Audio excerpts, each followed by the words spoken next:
Continued from the first part of this episode. ठीक है, अभी करियर और ये सब चीज़ें बहुत हो गई। अभी थोड़ा आर्ट के ऊपर चलते हैं, अपना जो मेन टॉपिक है। तो यामिनी एक बात बताओ, how to develop an art style, मतलब अपना खुद का एक आर्ट स्टाइल कैसे बनाना है, मुझे बहुत ज़रूरत है इसकी। अच्छा ठीक है, आर्ट स्टाइल जैसी जो चीज़ है ना, ये बहुत ज़्यादा फ्लक्चुएट होती है, बहुत ज़्यादा। यानी अभी अगर किसी पॉपुलर आर्टिस्ट या आर्टिस्ट जो ऑलरेडी बहुत ज़्यादा स्किल्ड है, उसकी आर्ट स्टाइल को देखोगे तो उसमें भी अगर उसके पोस्ट के थोड़े नीचे जाओगे तो देखोगे कि काफ़ी सारे चेंजेस आ रहे होते हैं, क्योंकि हम ह्यूमंस हैं, ठीक है, हमें जो चीज़ पसंद आती है वो चीज़ हम लोग अडॉप्ट करते हैं। हाँ। तो ऐसा कुछ आर्ट स्टाइल के साथ भी है। मतलब आपको ये देखना पड़ता है कि आपको क्या चीज़ अच्छा लगता है ड्रॉ करने में और क्या चीज़ आप ड्रॉ करने में एक्चुअली कंफर्टेबल हो। तो यही सारी चीज़ें मिलके आर्ट स्टाइल बनाती है एक, लेकिन ये चेंज होती रहती है। हाँ, ये चीज़ है कि मतलब हर एक आर्टिस्ट का जो आर्ट स्टाइल है वो ऑब्वियसली इवॉल्व होता रहता है, मतलब वो कभी भी स्टेबल नहीं रहता। बट एक चीज़ है कि अभी तक जितना मैंने एक्सपीरियंस किया है, ऑब्वियसली मुझे बहुत एक्सपीरियंस नहीं है, मुझे कुछ 3-4 महीने हुए एनिमेशन करते हुए, उस एक्सपीरियंस से बता रहा हूँ कि स्टार्टिंग में ऑब्वियसली मैं भी देख कर ड्रॉ करता था, अभी भी रेफरेंस से ही ड्रॉ करता हूँ, बट अभी वो नहीं बनाता कि हाँ मुझे ये सेम यही बनाना है। अभी मैं सोचता हूँ कि अगर असल में वो चीज़ होती तो वो सिनेरियो क्या रहता, वो सीन कैसा दिखता, तो मैं अभी उस चीज़ पे ज़्यादा फोकस करता हूँ। तो अभी फिर वो जब सोच लिया कि हाँ मुझे कुछ वो ही बनाना है तो उससे वही बनाऊंगा, बट बस रेफरेंस ले लूँगा। जैसे अभी एक पोस्ट डाली थी, a boy was lying on the sofa, बस वो रेफरेंस ढूंढ रहे थे कि वो लड़का मिल जाए कहीं से कि ऐसे बैठा हुआ है, तो बस ऐसा। एक्चुअली ओरिजिनल रेफरेंस ही बेस्ट होता है, क्योंकि हर बार आर्टिस्ट अपने स्टाइल में उसको इंटरप्रेट करता है। हाँ। और जैसे जैसे वो इंटरप्रेट होते जाता है उसकी क्वालिटी मतलब जो एक्चुअली होती है उससे काफ़ी चेंज हो चुकी होती है। हाँ। तो ओरिजिनल रेफरेंस बेस्ट है। हाँ। मेरे हिसाब से। और एक और लोग बोलते हैं कि हमें रेफरेंस नहीं लेना चाहिए, विदाउट रेफरेंस ड्रॉ करना चाहिए। भाई जितनी भी बुक्स हैं ना, बुक्स में भी यही भर भर के लिखा हुआ है कि ड्रॉ विद रेफरेंस। अभी एक एनिमेशन के लिए सबसे अच्छी बुक है the animator survival kit. Again this is not sponsored, मतलब सब लोग रेफर करते हैं, ये बहुत अच्छी बुक है, मैंने पढ़ी हुई। तो इसमें भी बार बार ये बोला हुआ है कि ड्रॉ विद रेफरेंस लेना चाहिए आपको।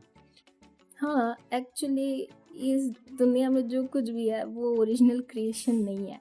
इवन जो व्हील का जो कंसेप्ट है वो इंस्पायर्ड था अर्ली मैन स्टफ। हाँ, वैसे व्हील का किससे इंस्पायर्ड था मुझे भी नहीं पता। एक्चुअली वो एक पता नहीं रॉक जैसा कोई सर्कुलर ऑब्जेक्ट अचानक से मूव हो गया था शायद। तो फिर उन्होंने फिर उससे व्हील का ये जो कंसेप्ट है वो इवॉल्व हुआ।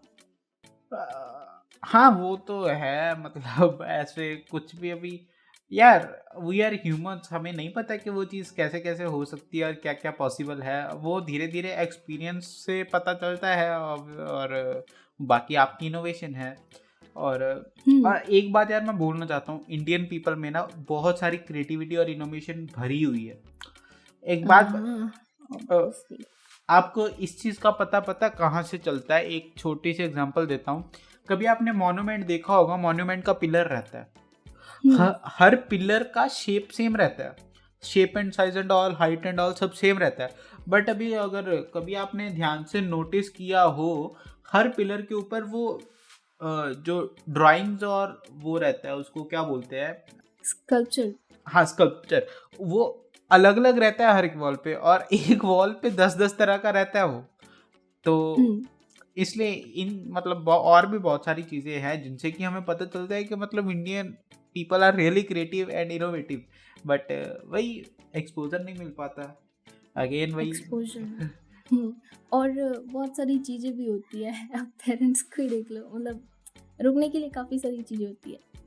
हाँ मतलब वही घूम फिर के बातें वहीं पर जाती है, इसलिए एक्चुअली एक और कि मतलब आजकल जैसे लोगों में, मतलब जो आर्टिस्ट लोग हैं, अपन को क्रिएटिव ब्लॉक बहुत रहता है, स्पेशली इन द स्टार्टिंग इसके मतलब मैं स्क्रिप्ट लिख रहा हूँ, मैं 10 दिन हो गए स्क्रिप्ट पे ही काम कर रहा हूँ, वो कुछ बन ही नहीं रहा ढंग का। तो क्रिएटिव ब्लॉक में आप क्या क्या टिप्स यूज करते हो, मतलब क्या करते हो? यार क्रिएटिव ब्लॉक यानी साफ साफ जाहिर है आपके ब्रेन को रेस्ट की ज़रूरत है, क्योंकि कोई भी काम कितना भी पसंद हो हमेशा कंटिन्यूअसली नहीं कर पाओगे, है ना। जब क्रिएटिव ब्लॉक आए तो दूसरी चीज़ें ट्राई करनी चाहिए। दूसरी चीजें इन द सेंस? म्यूज़िक करो, बुक रीडिंग करो या एग्जैक्टली। स्टडी करो। हाँ तो अभी मैं क्या करता हूँ, अगर मुझे क्रिएटिव ब्लॉक आता है तो सबसे पहले तो जिस चीज़ में क्रिएटिव ब्लॉक आया उसको बंद करके रख देता हूँ। ठीक है। ओके। स्क्रिप्ट नहीं लिख पाता तो 5 दिनों में स्क्रिप्ट नहीं लिखी मैंने, अभी आज लिखूंगा। ठीक है। तो उसके बाद दूसरी चीज़, थोड़ा म्यूजिक सुन लिया, थोड़ी बुक्स वगैरह रीड कर ली, थोड़ी कॉमिक बना ली, थोड़ा डिज़ाइनिंग कर लिया, बस ये चीज़ें हैं। मतलब ब्रेन को रिफ्रेशमेंट की ज़रूरत होती है। अभी ब्रेन चाहता है कि यार अभी एक, अगर पता नहीं अभी आप में से कितने लोगों के साथ हुआ है, मेरे साथ ये बचपन में होता था कि अब अगर मैं बहुत देर से मैथ कर रहा हूँ ना, मैथ्स के प्रॉब्लम सॉल्व कर रहा हूँ, एक टाइम ऐसा आएगा मेरे से प्रॉब्लम सॉल्व होना बंद हो जाएंगे, वो प्रॉब्लम नहीं सॉल्व होगा, मैं बार बार गलती कर रहा हूँ सिंपल मल्टीप्लिकेशन में भी। तो वही काम अब अगर अभी फिर मैं क्या करता था, आधे घंटे के लिए बुक्स बंद करके रख दी, अगर आधे घंटे में मैं बात दोबारा आऊँ ना तो वो फिर से वही फ्लो बन जाता है अपने आप। तो उसका सिंपल सा मतलब हुआ कि आपका ब्रेन रिफ्रेश हो गया, मतलब तो वो क्लॉट नहीं बनता वो ब्रेन में, क्लॉट इन द सेंस कि मतलब वो सेम चीज़ रिपीट हो रही है, तो समझ रहे हो ना अभी आप? एग्जैक्टली। तो ठीक है, क्रिएटिव ब्लॉक के ऊपर कुछ ज़्यादा डिस्कस करने के लिए है नहीं, अभी थोड़ा एनिमेशन और डिजिटल आर्ट की ओर चलते हैं। सबसे पहला चीज़ मैं एक बताता हूँ कि लोग पूछते हैं टूल्स एंड रिसोर्सेज चाहिए इन द बिगनिंग। यार ये ज़रूरी नहीं है, ये तो हर कोई कहता है, मेरे मुँह से सुनना है क्या? देखो अभी भी जो जापानीज़ में जो एनिमेशन होता है ना, मतलब जापानीज़ एनिमेशन, हाँ वो वहाँ अभी भी ट्रेडिशनल एनिमेशन होता है पेपर पेंसिल वगैरह से। तो अभी भी अगर इक्विपमेंट्स के लिए रो रहे हो तो क्या कर रहे हो भाई। हाँ, डिज्नी की भी जो स्टार्टिंग हुई थी एनिमेशन की, वो ये ग्राफिक टैबलेट से नहीं हुई थी, ऑब्वियसली। वही है। बहाने हैं। हाँ, ये एक तो मैं बोलूँगा बहाने। अच्छा, मैं अपना बताता हूँ कि मैं क्या करता था, मतलब क्योंकि आर्ट और ड्राइंग और ये एनिमेशन वगैरह का, कार्टून का स्टार्टिंग से बचपन से ही रहा है कि हाँ भाई ये कुछ तो है, मस्त है ये चीज़। तो हम क्या करते थे, स्कूल जब लॉकडाउन नहीं लगा था, कोरोना भैया नहीं थे, मतलब पुरानी बात है, मतलब 5th-6 की बातें हैं कि तब मतलब हम जब ऐसे क्लास चल रही होती थी, क्लास के पीछे बैठ कर ना हमारी जो टेक्स्ट बुक रहती हैं उसको हर एक पेज पे छोटा छोटा साइड पे कॉर्नर में छोटा छोटा बॉक्स बना लेते थे और उस बॉक्स के अंदर हम फ्लिप बुक्स बनाते थे। ओके। अब अभी वो चीज़ थी कि वहाँ पर फ्लिप बुक क्या बनानी है, मतलब बॉल बाउंस होती जा रही है, फ्लिप बुक बना दी। अभी अगर उस टाइम पे मैं सोचता है कि मुझे बॉल बाउंसिंग बनानी है और मुझे ग्राफिक टैबलेट की ज़रूरत चाहिए, तो भाई आज मैं एनिमेशन तो छोड़ ही दो, मैं बॉल बाउंस भी नहीं बना पाता। ऑब्वियसली आज मेरे पास सभी इक्विपमेंट्स हैं, ठीक है, बट मैंने फर्स्ट डे पे इक्विपमेंट नहीं यूज़ किया। फर्स्ट डे पे मैंने मतलब पेपर और पेन ही किया, और पेपर और पेन के बाद भी मैं ग्राफिक टैबलेट पे डायरेक्ट नहीं आया, उसके बाद भी मैं माउस से किया बहुत देर। और बॉल बाउंस में यार आई थिंक बॉल बाउंस हो गया, और अगर आपको एक वॉक साइकिल सीखना है, इन सब चीज़ों के लिए I don't think graphic tablet is necessary, आपको प्रिंसिपल सीखने हैं बेसिकली। अच्छा, आप बताओ कि मतलब डिजिटल आर्ट और एनिमेशन के लिए कौन कौन सी चीज़ें नेसेसरी है, स्किल्स ज़रूरी है सीखना पहले? एक्चुअली यार ये जो टूल्स होते हैं ना, ये तुम कैसी आर्ट वर्क क्रिएट कर पाओगे एकदम डिसाइड नहीं करते, क्योंकि मैंने बहुत से लोगों को प्रोफेशनल टूल्स यूज़ करके बहुत नूब वर्क क्रिएट करते हुए देखा है, और कई लोगों को सिंपल से सॉफ्टवेयर से बहुत प्रोफेशनल टाइप देखा है मैंने। तो प्रोफेशनल टाइप वर्क होता है उनका, तो ये डिसाइड नहीं करता, लेकिन स्किल्स मायने रखते हैं, कुछ भी यूज़ करो। अभी देखो यार, मेरे पास सभी टूल्स एंड ऑल हैं, बट नहीं बन पाता आरजी जैसा। नहीं, मतलब आरजी नहीं बोल रहा, मतलब एनीमे नहीं बना सकता मैं, नहीं है स्किल्स उतनी भाई, वो धीरे धीरे आएंगी, प्रैक्टिस है, ठीक है, बस ये चीज़ है। और मैं बात कर रहा हूँ कि मतलब एनिमेशन में और आगे जाने के लिए हमें कौन कौन सी स्किल्स की ज़रूरत है, जैसे एनाटॉमी एंड ऑल। अच्छा, एनिमेशन मुझे इस चीज़ का ज़्यादा आइडिया नहीं है। नहीं, डिजिटल आर्ट और एनिमेशन मतलब थोड़ा। अच्छा, डिजिटल आर्ट, यार इसके लिए तुम बेसिक सीखो। पहले तो ये देखो यार, क्या कर रहे हो, इन्वायरमेंट कर रहे हो या कैरेक्टर आर्ट कर रहे हो, तो उस चीज़ से डिसाइड होगा कि आगे क्या करना है। जैसे अगर इन्वायरमेंट में अगर करना है कुछ, तो पर्सपेक्टिव वगैरह तुम्हें स्टडी करने पड़ेंगे, और कलर स्टडी वगैरह तो सब में कॉमन है। कलर स्टडी करना पड़ता है, और ये चीज़ बहुत सारे अटेम्प्ट्स के बाद, यानी जो आज प्रोफेशनल टाइप वर्क क्रिएट कर रहे हैं ना, वो उनके पीछे ना काफ़ी सारा नूब वर्क होता है, बहुत सारा। हाँ तो बिल्कुल। ऐसे डीमोटिवेट मत होना इस चीज़ को लेके। तो कलर स्टडी कर लो यार, और फिर एनाटॉमी स्टडी, मतलब बेसिक शेप्स जो होते हैं वो बनाने आना चाहिए अच्छे से। और अगर मैं एनिमेशन की बात करूँ, एनिमेशन में तो बहुत सारी चीज़ें हैं, मतलब सबसे पहले तो मैं एनाटॉमी पे अगर आऊँ तो सबसे पहले एनाटॉमी के थोड़े से बेसिक एनाटॉमी के तो सीखने ही है, बॉडी शेप एंड ऑल। एक और चीज़ सीखनी होगी कि अभी मान लो आपका कोई ऐसा सीन बना रहे हो जिसमें कि कोई मतलब इमोशन हैप्पीनेस का है, तो उसके लिए आपको देखना होगा कि आपको कौन सी शेप से बनाना है, मतलब ट्रायंगल से इंस्पायर्ड होकर करेक्टर बनाना है या सर्कल से इंस्पायर्ड होकर। और ऐसे ये चीज़ एक पॉडकास्ट है अपना, शायद सेकंड या थर्ड एपिसोड है करण एनिमेशंस के साथ, उन्होंने ये चीज़ बहुत अच्छे से बताई है वहाँ पर। आई डोंट थिंक उसमें बताई है कि नहीं, उन्होंने ये मुझे उन्हीं ने बताई है ये चीज़। मैंने सुनी है, वहाँ नहीं बताया है ऐसा कुछ। हाँ, तो और सेकंड बात पे आपको देखना होगा कि कलर्स कैसे यूज़ करने हैं। अभी जैसे मेरे कैरेक्टर में येलो और ऑरेंज कलर है, अभी लोग बोलते हैं आरजी की कॉपी, या कुछ लोग बोलते हैं नोबिता का कलर चुरा दिया। अरे भाई, पहली बात ये है कलर पे ना किसी का कॉपीराइट नहीं है। बिल्कुल कॉपीराइट नहीं है। और दूसरी बात, येलो कलर मैंने क्यों चूज़ किया, येलो और ऑरेंज। सबसे पहले मुझे 2 कलर चाहिए थे ऑब्वियसली, क्योंकि एक मेरा वो हेड पे बैंड है और एक टी शर्ट रहती है, ठीक है। और सबसे पहले लोग पूछते हैं कि ये बैंड क्यों बनाते हो।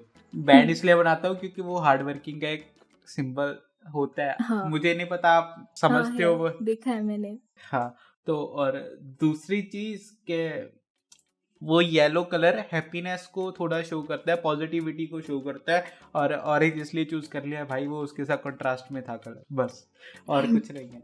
और बाकी यार और भी बहुत कुछ है। अभी एक मैं तो ये बोलूँगा कि एक बार एनिमेटर सर्वाइवल किट पढ़ लो, और बेसिक्स सबसे पहले अपने क्लियर करो, बॉल बाउंस क्लियर कर लो, वॉक साइकिल क्लियर कर लो, जो कि मेरे बिल्कुल भी नहीं है बट आप करो, ठीक है। मुझे फॉलो मत करो, मैं गलत इंसान हूँ, ठीक है।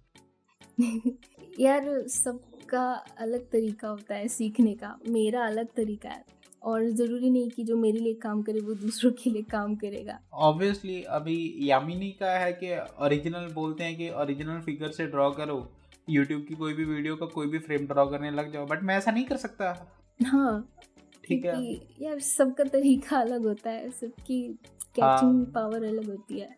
हाँ, अभी उसके बाद एक वीडियो का process, I don't think Yamini को ये पता है या नहीं, एनिमेशन का वीडियो का हाँ। डिटेल्ड प्रोसेस क्या रहता है। मैंने जितना भी सुना है दूसरों से सुना है पहले मुझे आइडिया नहीं है, पहले साउंड रिकॉर्डिंग, फिर एडिटिंग, फिर एनिमेटिक्स, फिर एनिमेशन, ऐसा कुछ हाँ, आई गेस। मतलब यही रहता है। मतलब सबसे पहले तो यार मेरा प्रोसेस क्या है, मैं स्क्रिप्टिंग करता हूँ, ठीक है। एक स्क्रिप्ट रेडी होती है एक बार, तो उसके बाद फर्स्ट ऑफ ऑल तो ऑडियो रिकॉर्ड कर ली, डायलॉग्स रिकॉर्ड कर लिए, साथ ही साथ ऑडियो को एडिट भी कर लिया। और उसके बाद पार्ट आता है विजुअल्स का। विजुअल्स पे पार्ट पर सबसे पहले तो एक स्टोरी बोर्डिंग की जाती है कि हर एक फ्रेम कैसा दिखेगा। एनिमेटिक्स बोल लो या स्टोरी बोर्डिंग, मैं एनिमेटिक्स नहीं करता, इतनी मेहनत मैं नहीं करता ऑब्वियसली भाई, जितनी करता उसी में वाट लग जाती है। मैं क्या स्टोरी बोर्डिंग करता हूँ, मतलब पेपर पेन पे लिख लेता हूँ ये कैसा दिखेगा, और साथ साथ में अगर रेफरेंस इमेजेस देख रहा हूँ तो वो वाली इमेजेस सेव करके रख लेता हूँ और अपना मेरे दिमाग में जो आइडिया वो मैं लिख लेता हूँ। और उसके बाद ऑब्वियसली एनिमेशन के बाद उसका VFX होता है कि इफ़ेक्ट्स डालने हैं, VFX के बाद सिंपल एडिटिंग, और फिर बस अपलोड है। और फिर आप लोगों के कमेंट्स पढ़ते हैं, अच्छे बुरे जैसे भी आते हैं। ठीक है, फिर हर रोज चेक करते हैं कितने सब्सक्राइबर बढ़े कितने कम हुए। बस यही चलता है। ओके। हाँ, तो इसके बाद लोग पूछते हैं कि सॉफ्टवेयर कौन कौन से यूज़ करते हो, तो यार आज मैं पॉडकास्ट में बता रहा हूँ, प्लीज़ ये क्वेश्चन मत पूछना, सबसे बोरिंग हो गया ये क्वेश्चन। यूट्यूब के मैंने अबाउट सेक्शन में भी बड़ा बड़ा करके लिख दिया है कि भाई ये यूज़ करता हूँ, फिर भी सुन लो। अगर स्क्रिप्टिंग की बात करें, मैक्सिमम टाइम मैं पेपर पेन यूज़ करता हूँ। अगर मुझे कभी लैपटॉप में करना पड़े या तो गूगल नोट्स यूज़ करता हूँ, या फिर एक फाइनल ड्राफ्ट करके है software specially for scripting only, तो वो यूज़ करता हूँ। उसके बाद ऑडियो एडिटिंग और रिकॉर्डिंग के लिए FL studio and Adobe audition. और उसके बाद एनिमेशन है, एनिमेशन के लिए अडोब एनिमेट। उसके बाद VFX के लिए आफ्टर इफेक्ट्स एंड एडिटिंग के लिए प्रीमियर प्रो। बहुत लंबा प्रोसेस होता है। और हाँ, एक वो रह गया, थंबनेल के लिए इलस्ट्रेटर या फिर फोटोशॉप, दोनों यूज हो जाता। और टूल्स वगैरह यार उसके बायो में जाके मेरे अबाउट सेक्शन में चेक कर लेना, यूट्यूब के वहाँ पे लिख रखे हैं। तो यही है। और ओके, तो आई थिंक काफ़ी लंबा जा रहा है पॉडकास्ट, तो यामिनी एक बार आप एक काम करो, मतलब सबको एक एंडिंग मैसेज क्या देना चाहोगे आप अपनी ऑडियंस को? ओके, यार ये जो ट्रॉल्स है, जो क्रिटिसिज्म है, इनको पॉजिटिव वे में लो, और उनको जो चीज़ वहाँ जो चीज़ वहाँ ट्रॉल हो रही है उस पर वर्क करो, इससे डिमोटिवेट मत होना। यही है। हाँ, ये तो हर बड़े लेवल पे मिलेगा यार। और एक मेरी यार आप सबसे रिक्वेस्ट है, प्लीज़ अपने घर पे रहो, ठीक है? पढ़ाई करो, उल्टे सीधे सवाल मत पूछो मुझे, घर पे रहो, पढ़ाई करो, कोविड के सारे प्रिकॉशंस को फॉलो करो। और अगर आप अब 18 हैं तो वैक्सीनेशन लगवा लीजिए। वैक्सीनेशन के बारे में गलत अफवाहें मत फैलाइए, वैक्सीनेशन में जहर है, ये है, वो है, ऐसा कुछ नहीं है। वैक्सीनेशन इज सेफ, बस अगर आप सही सोर्स से लगवा रहे हो। और या stay safe, stay healthy and stay creative.